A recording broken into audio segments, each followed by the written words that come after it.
5 News This Morning starts now. Now at 6:30, a new project is beginning to connect Arkansas's major interstates. I have those latest updates live in just a few moments. And as we've been talking about what seems like an eternity, finally we're going to be seeing those temperatures drop off next week, down from the 90s into the 80s and even 70s. We'll talk more about that cool down coming up. We're still hopeful that the insurance company will do the right thing and we can come to an agreement. We're Rogers schools facing questions about their use of insurance money after last year's tornado. We'll hear from a school leader ahead. A live look outside in Poto here this morning at 6:30. My goodness. I feel like I could just look at Poto sunrises all day, every day. Good morning. Thanks so much for waking up with us. That right there tells you we're off to a great start this morning, doesn't it? Yeah, Right? I literally, like, when I going? saw that, when you mentioned Poto before the shot came up, I literally was waiting because I was like, oh, I wonder what this is going to look like. Absolutely. That makes you want to grab a glass of iced tea and just sit outside and watch it all happen. I know, it's going to be a nice weekend for it because it's going to be a little bit warm, so to have that iced tea on the porch, not too shabby. For those heading off to the bus stop here for that Friday forecast, looking pretty nice. Temperatures in the upper 60s and low 70s and less humid, so it's feeling pretty nice out there. It is going to be a little bit warmer. You get to the noon hour into the 80s, and then as you're heading home, we'll be in the upper 80s and low 90s with a little bit of cloud cover building in, but overall, not too shabby of a day to wrap up the work week and the school week. Overall, in terms of a little bit more detailed forecast for Northwest Arkansas, we're in the upper 80s and low 90s. Those clouds will build in.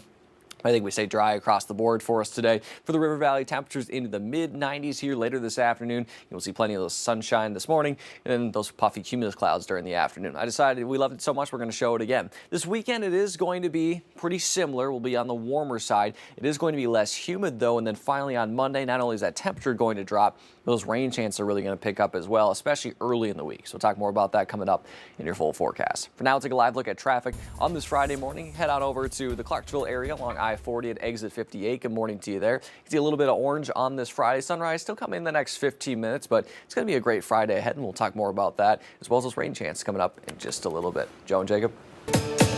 All right, thank you, Danny. Well, today, phase 1 of a major infrastructure upgrade project is beginning in Bartling, creating a brand new bridge over the Arkansas River. 5 News reporter Emily Moss is live at the construction site this morning with more. Good morning, Emily.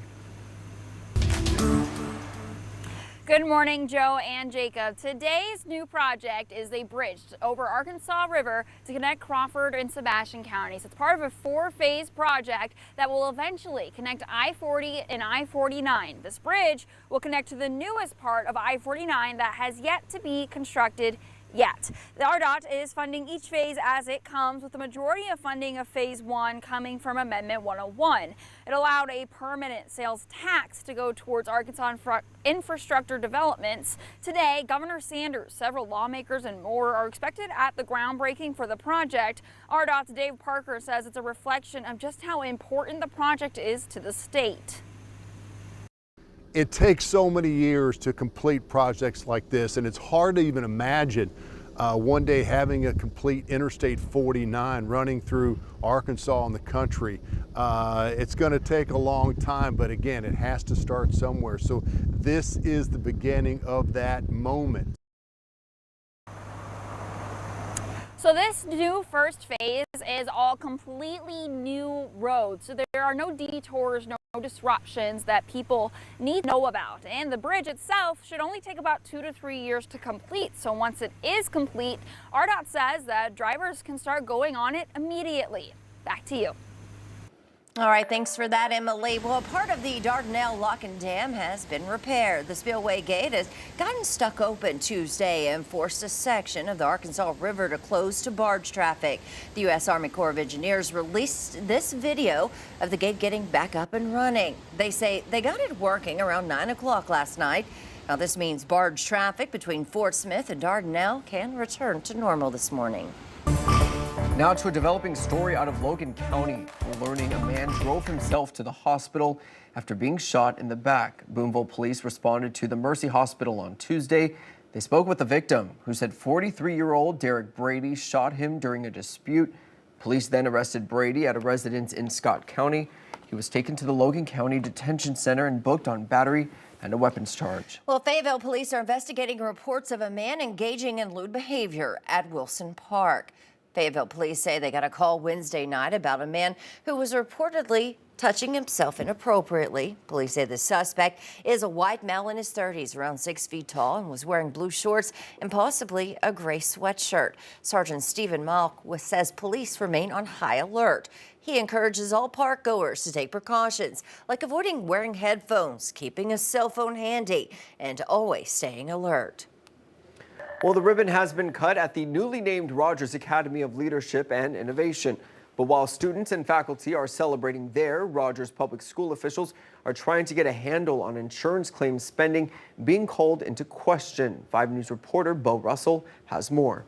Last year's Memorial Day tornado led to a $25 million insurance claim for damage done to Lingle Middle School. So far, $16 million has been paid, with another $3 million on the way. However, $6 million of that claim are still in contention. Rogers Superintendent Jeff Perry tells me the reason for this contention is largely because the insurance company believes the school is using that money to upgrade equipment, and they say that isn't covered. But Perry says it's not that simple. Because in a lot of the situations, the school was so old, when we replaced things, the similar kind of product was no longer available. Or the real complicating piece is that when we built this school, there was different standards set by the state and the federal government and building codes. And so if we could not go back to what we had before. Superintendent Perry says they're still waiting on a timeline for when a decision will be made. In Rogers, covering news where you live, I'm Bo Russell, 5 News. Centerton Animal Services and NWA Animal Alliance are launching an initiative to help reunite lost pets with their owners. A microchip scanning station is now available outside of the city's animal hospital. People can scan lost pets at any time and are encouraged to stop by the station before bringing a pet to a shelter. If a microchip is found, the station will have instructions for contacting the owner or local animal services. Well, certain people on Medicaid are supposed to get free transportation to their hospital appointments, but some say Arkansas's largest provider of that transportation is dropping the ball. Most recipients call on a company called Verita for those rides. They have the contract to provide what's known as non-emergency transportation. But some customers in Central Arkansas say their rides often arrive late or not at all. I said, I'm waiting for my ride. He goes, well, we're going to have to cancel your appointment. I lost 2 doctors because of no call, no show with making rides and rides not showing up to take me to appointments. Customers tell us many of these are life-saving appointments that they can't afford to miss. Now, Verita sent out a statement saying in part that factors like traffic, vehicle issues, and driver availability all play a part in transportation, and that they are proud that over 98% of all Medicaid trips in the state are completed as scheduled. Well, Lyle Menendez goes before a California parole board today. On Thursday, the board denied his brother Eric Menendez a second chance at freedom. The two were serving life without parole for murdering their parents in 1989. The brothers then became eligible for early release after a judge sentenced them to 50 years. California Governor Gavin Newsom, who would make the final decision on Lyle's release, says it'll be based on the facts. I have not watched anything that has come out on the Menendez brothers, and I very intentionally avoided that in expectation and anticipation that this might land on my desk. Eric Menendez has to wait at least 3 years before his next parole hearing per California state law. The Justice Department is set to start releasing files on Jeffrey Epstein to the House Oversight Committee today. That's according to the committee's chair, Representative James Comer. The Republican says the panel will ensure redactions protect victims and ongoing cases. Then Comer says the committee plans to make the files public. We're going to review and we'll work as quickly as we can. This is sensitive information. Today's anticipated release is a response to lawmaker subpoenas. In a July memo, the Justice Department argues further disclosure is not appropriate. It says the files contain sensitive information about victims. All right, it is 6